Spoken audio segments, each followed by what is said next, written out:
This is a 225 Q&A practice test. Plaintiff attorney, Mr. Allen, capital A-L-L-E-N. Defense attorney, Mr. Trask, capital T-R-A-S-K. And we'll start with plaintiff attorney. Ready? Here we go. And the first call on Rose Street about Beth Frank, that was an assigned call, right? Which call, sir? The Rose Street, the possible hostage situation on 3/24/2010. Yes, that was an assigned call, right? And that one would not be required to be recorded, right? Right. And during the course of your check of the records, the phone records, did you decide whether or not Sue Blake had called Steve Graves? Yes, I did. And did she? Yes. How many times? Approximately at least one time. And do you remember what date that was? I think it was March 10.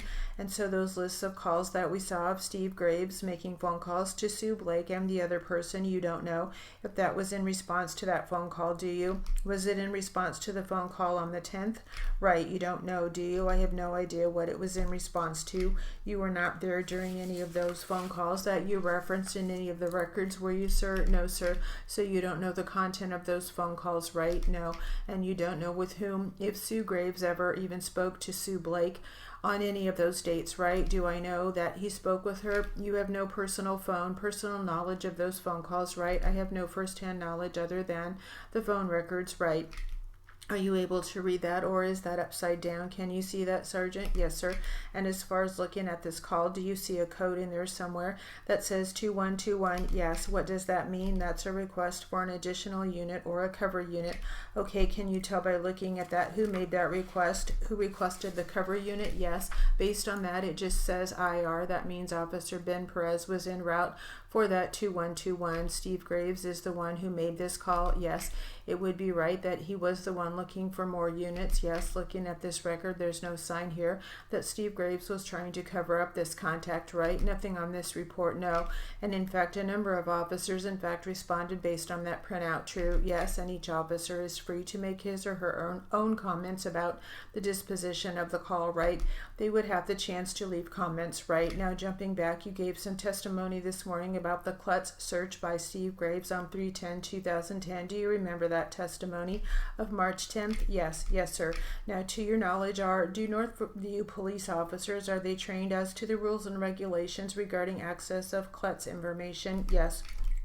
And in fact, it's made clear to them that records of those searches are made, right? Yes. So it was no secret to Steve Graves on 3/10/2010 that his search would be recorded, right? I would have to say no secret to me, so I don't know how it would be a secret to him. Well, would it be fair to say that training is provided on a regular basis to an officer regarding Klutz searches? Yes. They are told often that those searches are recorded, yes, and there are issues if an officer makes unauthorized searches, yes. Do you have any information here today that Steve Graves was not aware of that policy on 3/10/2010? No. Okay, and referring to People's 12, is this a document, Sergeant, you were referencing about missing recordings and or erased recordings? Yes, okay, if you would you explain to us what's the process of downloading these conversations and matching them up with incident numbers generated by the officer? Sure, a recording is made on the device that was shown before. On that device, it just takes the recording, all the time-stamped information we were talking about. Later, when the officer wants to download that recording, he plugs in the download cord to that recorder and inserts it, the other end of that, into one of the computers, either the car or one of the report writing computers at one of the 3 stations, and then that prompts the screen to come up. It's actually called Puma is the name of the program. When that screen pops up, it prompts you for an incident number or file number be put in there. You then place that file number that matches up with that recording, and then all that information is then downloaded to that file number stored on the main server, and then that's where this report then can be generated, which is just a reflection of how that was downloaded. And would it be fair to say that there are many self-initiated stops during the evening? The officer doesn't give an actual recording number with, let me rephrase that a little bit more. Let's say there are many self-initiated contacts during which every incident the officer uses the personal recorder. Would it be fair to say no recording number is associated with the recordings at that time? Well, the recording number associated is whatever event you're on. The number is associated with those recordings. Or are you asking, maybe I don't understand? Thank you. I guess a better question is, does the officer always know what event number has been generated and so on at that time? Yes, when you get the call, the event number shows up. When the call is dispatched, it's something you generated yourself. If you were still in the car or anywhere close to the car, that number would be on the mobile screen number in the car. I recognize that I'm talking about the corresponding recording. That recording isn't linked to the computer at that time, is it? No. Okay, and an officer doesn't say initiating recording on event 352 normally, does he or she?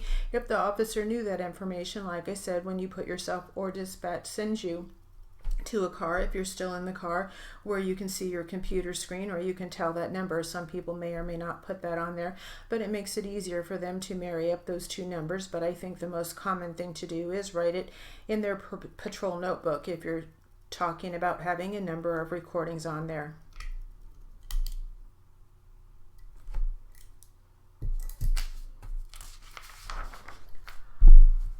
All right, the word list.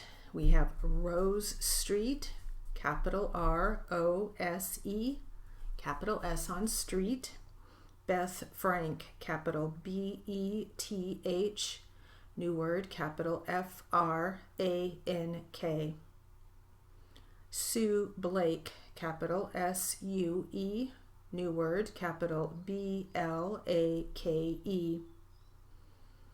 Steve Graves, capital G-R-A-V-E-S.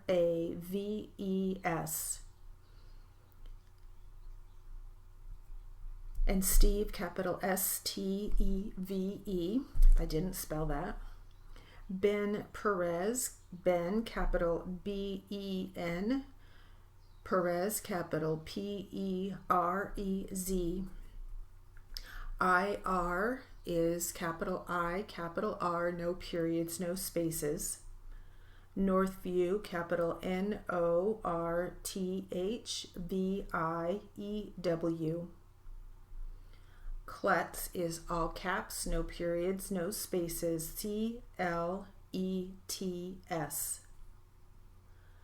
Puma, all caps, no periods, no spaces, P-U-M-A. And that's all for the word list, and that will conclude our 225 Q&A practice test.